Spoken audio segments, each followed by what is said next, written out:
বর্তমান পরিস্থিতিতে জাতীয় নাগরিক পার্টি মনে করে জাতীয় নাগরিক পার্টির একমাত্র বাংলাদেশে জনগণকে ঐক্যবদ্ধ করে যে শত্রু চিহ্নিত করেছে সেটা আমরা গত 5ই আগস্টের মধ্য দিয়ে যে জনতার বিপ্লব সংগঠিত হয়ে যাদেরকে আমরা বাংলাদেশ থেকে বিদায় করেছিলাম তাদেরকে বিদায় করার লড়াইটাই আগামীতে আমাদের চলমান থাকতে হবে।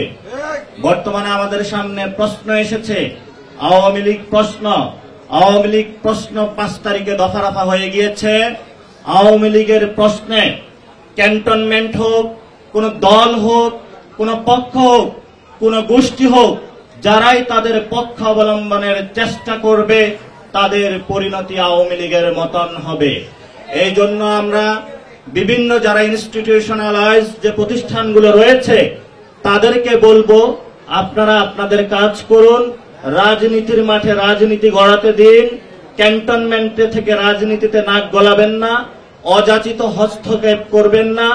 আর রাজনীতিবিদদেরকেও আমরা সতর্ক করে বলতে চাই এবারের লড়াইটা হবে জনগণের লড়াই। এবারের লড়াইটা কোনো ক্যান্টনমেন্টের কোনো লড়াই হবে না, এবারের লড়াইটা কোনো পিছনের দরজা দিয়ে কোনো লড়াই হবে না। সেক্ষেত্রে রাজনৈতিক দলগুলোকে আমরা আহ্বান জানাবো, আপনারা জানেন বাংলাদেশে আমরা একটি ডেমোক্রেটিক প্রক্রিয়ার মধ্যে যাওয়ার জন্যই কিন্তু আমরা এই গণ অভ্যুত্থানের পরে জাতীয় নাগরিক পার্টি গঠন করেছি। যদি সাহস থাকে ইলেকশনের কথা বলেন, আসুন বাংলাদেশে এখনো যে লোকাল গভর্নমেন্ট ইলেকশন রয়েছে, মেম্বার, চেয়ারম্যান, এখনো তারা কিন্তু আওয়ামী লীগের সেই এস্টাবলিশমেন্টের রয়ে গিয়েছে। তাহলে আসুন লোকাল গভর্নমেন্ট যে ইলেকশন হবে সেই ইলেকশনে আপনারা লড়াইয়ের জন্য প্রস্তুত হন। উৎসবে খুশি হবে নগদে বেশি, কারণ ঘন্টায় ঘন্টায় আছে গিফট জেতার সুযোগ। এখন আমাদের সামনে আওয়ামী লীগ প্রশ্ন এসেছে, আওয়ামী লীগ কি নিষিদ্ধ হবে নাকি হবে না? পুরো বাংলাদেশ ঐক্যবদ্ধ আওয়ামী লীগকে নিষিদ্ধ করার ক্ষেত্রে আপনারা যেভাবে গণ অভ্যুত্থানে যাত্রাবাড়ি থেকে নেতৃত্ব দিয়েছেন, নতুন ভাবে আওয়ামী লীগকরণের বাংলাদেশকে যে প্রজেক্ট হাতে নেওয়া হয়েছে, আবার সেই নতুন গণ অভ্যুত্থানের শুরুটা যাত্রাবাড়ি থেকেই শুরু হোক। যাত্রা মানুষ অতীতেও দাঁড়িয়েছিল, বাংলাদেশের মানুষকে পথ দেখিয়েছিল, ভবিষ্যতেও দেখাবে। আমাদের সামনে কথা ক্লিয়ার, আমরা বাংলাদেশে আওয়ামী লীগকে চাই না।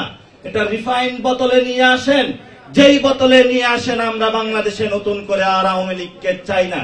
এ বিষয়ে জামাত, বিএনপি, এবি পার্টি, গণ অধিকার পরিষদ, ইসলামী আন্দোলন থেকে শুরু করে যে রাজনৈতিক দলগুলো রয়েছেন, সিভিল সোসাইটি রয়েছেন, আলেম ওলামা রয়েছেন, মাইনরিটি সোসাইটি রয়েছেন, আসুন 5 তারিখের মতন আমরা আবার ঐক্যবদ্ধ হই।